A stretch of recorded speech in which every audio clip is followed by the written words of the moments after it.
બરબાદીના વરસાદે જાણે ખેડૂતોને પાયમાલ કરી દીધા હોય એ રીતે ખેડૂતોને આર્થિક નુકસાની વેઠવાનો વારો આવ્યો। મહેસાણાના ખેડૂતો પણ કુદરતી આફતનો ભોગ બન્યા।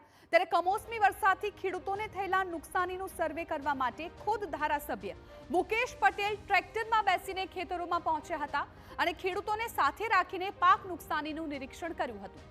ઉલ્લેખનીય છે કે માવઠાથી જુવાર, બાજરી, કપાસ, મગફળીના પાકને નુકસાન થયું છે। ધારાસભ્ય મુકેશ પટેલે મુખ્યપ્રધાનને રજૂઆત કરી કે તંત્ર દ્વારા તાત્કાલિક નુકસાનીનું સર્વે કરીને યોગ્ય વળતર આપવામાં આવે। મહેસાણા સહિત બેચરાજી અને ઊંઝા ધારાસભ્યએ પણ સીએમને લેખિતમાં રજૂઆત કરી છે।